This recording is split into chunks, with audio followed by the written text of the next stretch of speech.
अस्सलाम वालेकुम dear student. जो हमें नेक्स्ट स्टडी करना है वो है नेपाल का पॉलिटिकल सिस्टम। नेपाल बेसिकली पहले एक मोनार्क के अंदर रूल होता था, जंग बहादुर राणा। और नेपाल में जो मॉडर्नाइजेशन है, डेवलपमेंट है, तभी स्टार्ट हुई जब उनकी रूल जो है वो एंड हुआ। उनका रूल 1951 में एंड हुआ। और ये एरा वो एरा था जब नेपाल के अंदर डेमोक्रेसी को इंट्रोड्यूस करवाया गया। इसके इंटरिम गवर्नमेंट का एक्ट पास हुआ और इसको स्लोली ग्रेजुअली जो है मुल्क को जो है एक मोनार्क से यानी कि एक मोनार्की से जो है डेमोक्रेसी की तरफ लेके जाया गया। अच्छा, अब इसी पीरियड में जो है gradually parliamentary form of government को इंट्रोड्यूस करवाया, पॉलिटिकल पार्टीज के रोल को एनहांस किया ताकि वो स्टेट के अफेयर्स में जो है अपना पॉजिटिव रोल प्ले कर सकें। और बहुत मोस्ट इंपॉर्टेंटली एक सेपरेशन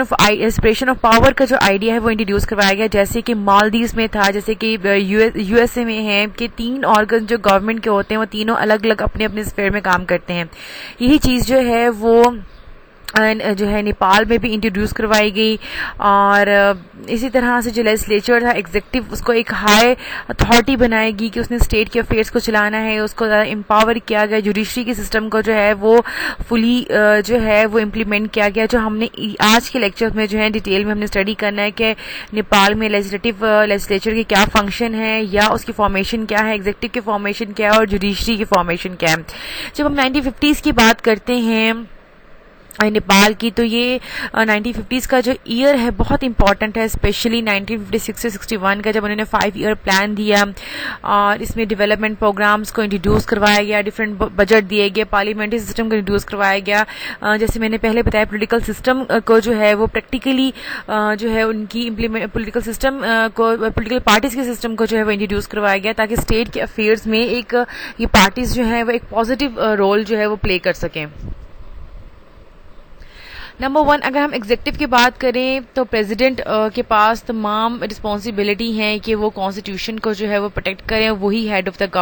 द स्टेट है। जैसे पाकिस्तान में है, जैसे इंडिया में है कि हेड ऑफ द स्टेट जो है वो प्रेसिडेंट होता है, इसी तरह नेपाल में भी हेड ऑफ द स्टेट जो है वो प्रेसिडेंट था। और जब इंटरिम कॉन्स्टिट्यूशन इंप्लीमेंट किया गया उसमें प्रेसिडेंट को जो है कहा गया कि वो इलेक्ट होगा by constituent assembly. By constituent assembly का मतलब ये है कि जो पार्लियामेंट होगी जो लॉ मेकिंग करेगी, और कॉन्स्टिट्यूएंट असेंबली को ही टास्क दिया गया था कि वो न्यू कॉन्स्टिट्यूशन भी बनाएगा। और president is briefed by the prime minister at regular interval, यानी कि प्राइम मिनिस्टर अपने तमाम कामों के लिए प्रेसिडेंट को जो है टाइम टू टाइम इन्फॉर्म करेगा, उसके साथ डिस्कशन करेगा और जो उसकी एग्जीक्यूटिव के फंक्शन है उससे रिलेटेड भी जो है उसे डिस्कशन करेगा। जितने भी बिल पास होंगे वो पार्लियामेंट से होंगे, फिर वो लॉ बन जाएंगे, लेकिन एंड में उसके लिए अप्रूवल लाजमी है कि वो प्रेसिडेंट से अप्रूव्ड हो। और प्रेसिडेंट जो है वो किसी भी गवर्नमेंट के बिल को रिकंसीडर कर सकता है उसके पास, लेकिन उसके पास ये अथॉरिटी नहीं है कि उसको रिजेक्ट कर सके। उसको रिकंसीडर कर सकता है, उसको अप्रूव कर सकता है, उसमें अमेंडमेंट करने के लिए कह सकता है, लेकिन रिजेक्ट नहीं कर सकता। और प्रेसिडेंट जो है वो इंफॉर्मेशन हासिल भी कर सकता है और एडवाइस भी कर सकता है प्राइम मिनिस्टर को जब उसको जरूरत हो। इसी तरह जो वाइस प्रेसिडेंट के फंक्शन है, इस तरह प्रेसिडेंट के बाद वाइस प्रेसिडेंट का ओहदा भी रखा गया कि अगर प्रेसिडेंट एब्सेंट हो या उसकी डेथ हो जाए या वो इल हो या किसी वजह से अपने फंक्शंस परफॉर्म ना कर रहा हो तो उसकी जगह फिर vice president as a head of the state जो है वो अपनी पोजीशन जो है वो एंजॉय करेगा। और इसी तरह जो कॉन्स्टिट्यूएंट असेंबली है, जैसे पाकिस्तान पार्लियामेंट है, वहां पे कॉन्स्टिट्यूएंट असेंबली ही प्रेसिडेंट और वाइस प्रेसिडेंट को इलेक्ट करेगी। और कॉन्स्टिट्यूएंट असेंबली के पास ये राइट इलेक्ट करने का राइट भी है और उनको उनके ओहदे से हटाने का भी नेपाल में जो है वो राइट है। इसी तरह जो इलेक्टेड नेपाल की जैसे एग्जांपल प्रेसिडेंट वाइस प्रेसिडेंट जो है वो जुलाई 2008 में कॉन्स्टिट्यूएंट असेंबली ने इलेक्ट की, जस्ट एग्जांपल। अगर हम एग्जीक्यूटिव की बात करें तो जैसे कि दुनिया में executive mostly presidential form of government के अलावा जो पार्लियामेंट्री फॉर्म ऑफ गवर्नमेंट में बनती है, जैसे कि नेपाल में है, उसमें प्राइम मिनिस्टर जो है चीफ एग्जीक्यूटिव होता है गवर्नमेंट का और वो elected by the legislature parliament, यानी कि जो पार्लियामेंट होती है वही प्राइम मिनिस्टर को इलेक्ट करती है, जैसे पाकिस्तान में होता है। और न्यूली इलेक्टेड प्राइम मिनिस्टर की जो रिस्पॉन्सिबिलिटी फर्स्ट ये होती है कि उसने अपने कैबिनेट मिनिस्टर्स को जो है वो इलेक्ट करना होता है ताकि कैबिनेट मिनिस्टर को भी, स्टेट मिनिस्टर्स को भी और असिस्टेंट मिनिस्टर को भी, ठीक है, और यही यानी कि यही वो ग्रुप होता है, यही वो लोग होते हैं, यही वो क्लास होती है जो मिलके जो है पूरे कंट्री को रन करती है, उसके लिए लॉ इम्प्लीमेंटेशन इफेक्टिव बनाती है। और अच्छा ठीक है, law does not limit the number of minister, ठीक है ना, इसमें कोई ये नहीं कि 10 हो 12 हो, इस तरह कोई कानून जो है वो नहीं है। और 2008 में ये एग्जांपल हमें देखिए कि depending on the political need different prime minister have a different cabinet of varying size, ठीक है, ऐसा नहीं कि 10 हो 12 हो। टाइम टू टाइम नेपाल में जो है वो डिफरेंट हमें कैबिनेट्स देखने को मिल रही हैं, और तमाम मिनिस्टर्स जो हैं वो अपने कामों के लिए प्राइम मिनिस्टर को भी जवाबदेह हैं और पार्लियामेंट्री फॉर्म ऑफ पार्लियामेंट को भी जवाबदेह हैं, और अलॉन्ग विद प्राइम मिनिस्टर्स की कैबिनेट कलेक्टिवली भी जो है वो जो है प्राइम पार्लियामेंट को जवाबदेह हैं। तो इससे पता चलता है कि नेपाल में पार्लियामेंट्री फॉर्म ऑफ गवर्नमेंट है, नेपाल में पार्लियामेंट बहुत स्ट्रांग है, अकाउंटेबिलिटी का कॉन्सेप्ट है, अकाउंटेबल है प्राइम मिनिस्टर उसकी कैबिनेट अपने तमाम कामों के लिए, फंक्शन के लिए पार्लियामेंट को। और अगर हम इंटरिम कॉन्स्टिट्यूशन की बात करें तो individual does not need to be a member of parliament to become a minister. Interim constitution में ऐसा था कि उसके लिए मिनिस्टर के लिए जरूरी नहीं है कि वो पार्लियामेंट का मेंबर हो। अगर हम लेजिस्लेचर की बात करें, इनके पार्लियामेंट की बात करें, तो नेपाल की जो पहली पार्लियामेंट थी first conceived in 1948 constitution but it was never formed, यानी कि 1948 में कॉन्स्टिट्यूशन बनाया। उस वक्त राजा था और उसने एक राणा जो एक राजा की हैसियत रखता था, उसने कहा कि जी हम पार्लियामेंट बनाएंगे जिसमें रिप्रेजेंटेटिव होंगे, लेकिन वो कभी नहीं बनी। और जो फर्स्ट सर्विंग जो लेजिस्लेचर थी वो एडवाइजरी असेंबली थी, ठीक है, जो 1952 में बनी। उसके बाद एक 1959 में पार्लियामेंट बनी,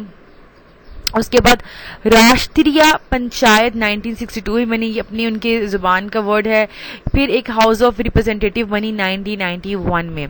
और जो इंटरिम कॉन्स्टिट्यूशन था नेपाल 2007 में, उसमें उन्होंने न्यू लेजिस्लेटिव बॉडी बनाई, उसमें उसका नाम था लेजिस्लेचर पार्लियामेंट, यानी कि जो फाइनली नेपाल में जो पार्लियामेंट है उसका नाम है लेजिस्लेचर पार्लियामेंट, जो 2007 में बनी। अच्छा, कॉन्स्टिट्यूएंट असेंबली यानी कि जो लेजिस्लेचर पार्लियामेंट है form through a national election 2008, यानी कि जो लेटेस्ट जो बनी 2007 में, वो एक उसके अंदर जो मेंबर्स थे 2008 के इलेक्शन में वो इलेक्ट होकर वहां बैठे, और उसने अपनी फर्स्ट मीटिंग जो थी वो मई 20 ऑफ दैट, यानी कि 2008 में मई 20 में उसने अपनी फर्स्ट मीटिंग हेल्ड की। उससे पहले हमने देखा है कि डिफरेंट नाम से डिफरेंट असेंबलीज रह चुकी थी, लेकिन जो फाइनल नेपाल ने जो रिसेंटली अडॉप्ट की है वो 2007 में की है, जिसकी इलेक्शन 2008 में करवाई है। और इस original 2 year term expired on जो बनी, लेकिन चलिए 2010 में जो है वो खत्म हो गई। और following which extended tenure for 4 times, the fourth यानी कि उसके बाद इसका जो है डिफरेंट टर्म्स रहे, जैसे 4 टाइम्स के लिए बनी, फिर 4 नवंबर को 6 मंथ्स, यानी कि वो भी इतनी सक्सेसफुली या इतनी कामयाबी से अपने जो है टेन्योर को या टर्म को कंप्लीट नहीं कर सकी। नेपाल भी कंपैरेटिवली स्मॉल स्टेट है, इतनी बड़ी रियासत नहीं है। अगर हम इसकी टोटल नंबर ऑफ सीट्स की बात करें तो 601 इसके टोटल मेंबर हैं, जिसमें 240 elected through a first pass the post, यानी कि जिसके पास ज्यादा वोट होंगे, जिसको ज्यादा वोट मिलेंगे वो जीत जाएगा। उसके अलावा दूसरी 335 जो है वो प्रोपोर्शनल रिप्रेजेंटेशन से इलेक्ट होते हैं। 26 जो है वो cabinet on the basis of understanding from the amongst the nominate person and अच्छा, इसको मैं इजी वर्ड्स में आपको समझा देती हूँ कि जिसमें 601 मेंबर्स हैं टोटल, जिसमें 240 डायरेक्ट इलेक्ट होते हैं जैसे हमारे पाकिस्तान में होते हैं। 335 जो है वो प्रोपोर्शनल रिप्रेजेंटेशन से इलेक्ट होते हैं, जिसमें 26 यानी कि 601 में से 26 जो है उसको नॉमिनेट करते हैं कैबिनेट मेंबर। और वो नॉमिनेशन कैसी होती है, अगर कोई प्रोमिनेंट पर्सन हो, कोई इंडिजियस यानी कि कोई ऐसा हो जिसको अपनी फील्ड में एक्सपर्टीज हो, कोई माहिर हो, कोई एजुकेशनलिस्ट हो, कोई हेल्थ एक्सपर्ट हो, तो उनके यानी कि उस प्योरिटी के बेस में जो है ना 26 पर्सन को वो खुद इलेक्ट करते हैं, नॉमिनेट करते हैं, ठीक है, उसमें इलेक्शंस नहीं होते। और इस तरह जो है वो टोटल सीट जो है वो सीए यानी कॉन्स्टिट्यूएंट असेंबली की जो है वो कंप्लीट की जाती हैं। The same person had both these institution as chairperson in CA speaker. अच्छा, स्पीकर और चेयरपर्सन जो है वो कॉन्स्टिट्यूएंट असेंबली में एक ही पर्सन होता है। और इंटरिम कॉन्स्टिट्यूशन के अंदर ही कहा गया है कि चेयर, स्पीकर और vice chair, deputy speaker are chosen by the member of, यानी कि चेयर होगा या स्पीकर होगा या वाइस चेयर होगा, डिप्टी स्पीकर होगा, यानी कि दोनों जो ओहदे हैं या ऑफिस एक ही बंदे के पास होंगे। होंगे और इनको जो है member of parliament he elect करेंगे,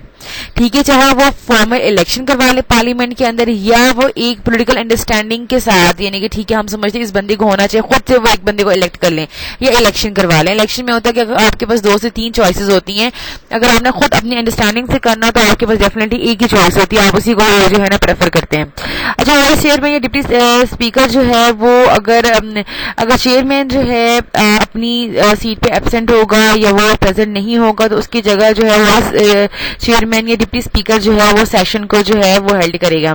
और स्पीकर जो है वो अपने ऑफिस से रिमूव किया जा सकता है अगर वो ऐसा काम करें जो कि नेशनल इंटरेस्ट के अगेंस्ट हो या उसके ऑफिस के इंटरेस्ट के अगेंस्ट हो या इतना कंपेटेबल ही ना हो, तो 2/3 मेजोरिटी के साथ जो है अगर पार्लियामेंट के मेंबर उसको रिमूव कर सकते हैं। अगर हम जुडिशरी की बात करें तो वी ऑल नो दैट, जैसे मैंने आपको पहले बताया कि इंटरिम कॉन्स्टिट्यूशन जो है नेपाल को 2007 में बना, जिसके अंदर लेजिस्लेचर पार्लियामेंट में बनी और फुली कमिटी टू है, डेमोक्रेटिक नॉर्म्स है, वैल्यू, इंडिपेंडेंट जुडिशरी है, एक बैलेंस है between the executive judiciary legislature और the section review the structure and effectiveness of judiciary भी है। सुप्रीम कोर्ट जैसे इन पाकिस्तान और India, supreme court highest body है वहां पे जो कि 14 जजेस से ज्यादा नहीं होती और एडिशनली जो है एडहॉक जजेस में भी appoint for the fix term as needed, अगर जरूरत हो तो 10 एडहॉक बेसिस पे जजेस को अपॉइंट किया जा सकता है और लेकिन एडहॉक जजेस की जो नंबर है वो 10 से ज्यादा नहीं होने चाहिए। और इनकी अपॉइंटमेंट कैसे होती है जी, इनके लिए एक कॉन्स्टिट्यूशनल काउंसिल है जो कि प्रेसिडेंट अपॉइंट करता है चीफ जस्टिस को for the term of 6 year और ये परमानेंट जजेस होते हैं, ठीक है ना, और ये एटलीस्ट इनकी सर्विस जो है वो 3 इयर्स लाजमी हो, यानी कि जो chief justice of supreme court है उसकी कम से कम जो उसकी एक्सपीरियंस है वो एज अ जज ऑफ सुप्रीम कोर्ट जो है वो 3 साल लाजमी होनी चाहिए। और इनकी जो अपॉइंटमेंट है अगेन वो रिकमेंडेशन जो है वो कॉन्स्टिट्यूशनल काउंसिल को करता है और अपॉइंटमेंट जो है वो प्रेसिडेंट करता है। अगर चीफ जस्टिस देन अपॉइंट और फिर चीफ जस्टिस जो है वो दूसरे जजेस को अपॉइंट करते हैं on the recommendation judicial council, ठीक है, एक जुडिशियल काउंसिल होती है, पहले कॉन्स्टिट्यूशनल काउंसिल होती है जो चीफ जस्टिस की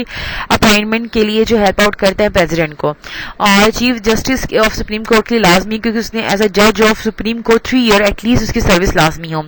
और चीफ जस्टिस जो है फिर दूसरे जो जजेस होते हैं यानी कि जो रिमेनिंग जो 13 जजेस होते हैं उनकी जो अपॉइंटमेंट है वो जुडिशियल काउंसिल की रिकमेंडेशन से करता है और ये वो जजेस होते हैं जो अपील्स कोर्ट में या कोई और जो है दूसरी कोर्ट्स में जो इनकी सर्विस रह चुकी हो या उनकी इक्वल पोजीशन हो इन judicial service for the at least 7 year उनके पास एक्सपीरियंस हो। इसी तरह नेपाल में जो है वो डिफरेंट जजेस की क्लासेस को जो है वो डिफरेंट जजेस की जो है ना क्लासेस बनाई हुई हैं, जैसे एक सीनियर है उसको क्लास 1 कहते हैं जिसमें जुडिशियल सर्विस पर्सनल्स होते हैं with 12 year experience who have practice law for at least 15 year या वो उनके पास एक बहुत आउटस्टैंडिंग एक्सपीरियंस हो, डिस्टिंग्विश्ड जुरिडिक्शन हो, जूरिस्ट हो जिन्होंने कम से कम 15 साल काम किया हो लीगल फील्ड में, तो वो एलिजिबल होते हैं जजेस ऑफ सुप्रीम कोर्ट के लिए। और जज recommendation for the appointment require the approval of parliament hearing for the confirmation, ठीक है, चीफ जस्टिस जो है अपॉइंट कर सकता है डिफरेंट जजेस को ऑफ सुप्रीम कोर्ट, लेकिन जो फाइनल अप्रूवल है वो फिर अगेन पार्लियामेंट के पास जाती है। और इसी तरह सुप्रीम कोर्ट के जजेस including chief justice hold office until 65, जब तक उनकी एज 65 नहीं हो जाती तब तक वो रिटायर्ड नहीं हो सकते। 65 ईयर जो है उनकी एज ऑफ रिटायरमेंट रखी गई है। सुप्रीम कोर्ट के बाद जो कोर्ट आती है वो कोर्ट ऑफ अपील्स है और ये सेकंड है, उसके बाद सेकंड कोर्ट आती है सुप्रीम कोर्ट के पास, जैसे हमारे पाकिस्तान में हाई कोर्ट है वहां पे कोर्ट्स ऑफ अपील है, सॉरी कोर्ट ऑफ अपील्स है। और जो चीफ जस्टिस हैं अपील कोर्ट के वो अपॉइंट किए जाते हैं अमंग द जजेस ऑफ डिस्ट्रिक्ट कोर्ट और द क्लास 1 के जो ऑफिसर्स होते हैं जुडिशियल सर्विसेज जिनके पास एटलीस्ट 7 ईयर एक्सपीरियंस हो। और सीनियर एडवोकेट्स होते हैं who have practice at least for 10 years और individual have thought to conduct research, या तो इनके एक्स्ट्राऑर्डिनरी रिसर्च हो, वर्क हो अपनी लॉ में अपनी फील्ड के अंदर, वो एलिजिबल होते हैं अपील कोर्ट के जज बनने के लिए। और ये ऑफिस अपने अंटिल 63 ईयर्स तक रख सकते हैं, यानी कि सुप्रीम कोर्ट की रिटायरमेंट एज 65 है और अपील कोर्ट की जो रिटायरमेंट एज इन नेपाल जो है 63 है। और इस तरह कोर्ट में hear appeal of decision of, यानी कि जो डिस्ट्रिक्ट कोर्ट से, यानी कि जिसके लोअर कोर्ट है डिस्ट्रिक्ट कोर्ट, उससे जो रिजेक्ट हो के केस आते हैं फिर वो अपील कोर्ट में जो है वो सुने जाते हैं। अपील कोर्ट के बाद जो है वो डिस्ट्रिक्ट कोर्ट आ जाती है, और ये एक ट्रायल कोर्ट है जो कि 72 जो नेपाल के डिस्ट्रिक्ट है वहाँ पे एग्जिस्ट करती हैं, और इनके पास वर्कलोड बहुत ज़्यादा होता है। जैसे कि एक खाता मांडू डिस्ट्रिक्ट है, खत मांडू डिस्ट्रिक्ट है नेपाल का, उसके पास जो है वो 11,558 केसेस खाली 2008 और 9 में थे। इस तरह नंग डिस्ट्रिक्ट है नेपाल में, है जिसके पास सिर्फ 4 केसेस, यानी कि वेरी करता है ये डिस्ट्रिक्ट टू डिस्ट्रिक्ट। इस तरह जो कि खतमंडू की जो कोर्ट है उसकी पॉपुलेशन ज्यादा है, इसलिए वहाँ पे केसेस भी ज्यादा है। और जो जजेस हैं, जो जज हैं डिस्ट्रिक्ट कोर्ट के, वो तब तक अपने ऑफिस में रह सकते हैं जब तक उनके पास एक्सपीरियंस जो है वो 63 ईयर्स का, जब तक वो 63 ईयर्स के नहीं हो जाते। उसके बाद आती है कोर्ट एडमिनिस्ट्रेशन, जो से लोअर लेवल पर आ जाती है, और ये एक registrar is official incharge of court. जो रजिस्ट्रार होता है वो इसका इंचार्ज होता है। 4 जॉइंट रजिस्ट्रार जो है डिप्टी रजिस्ट्रार होते हैं। अदर ऑफिसर असिस्ट करते हैं रजिस्ट्रार को एज अ सुप्रीम कोर्ट, और उसके जो फंक्शन है इनटू 4 डिवीजन में डिवाइड किए गए हैं, जिसमें एडमिनिस्ट्रेटिव आता है, रिटायर पिटिशन एप्टेंट फंक्शन आता है। यानी कि इसको मजीद और यानी कि ग्रास रूट लेवल तक जो है जुडिशरी के सिस्टम को जो है पेनिट्रेट किया गया है, उसको डिवाइड किया गया है।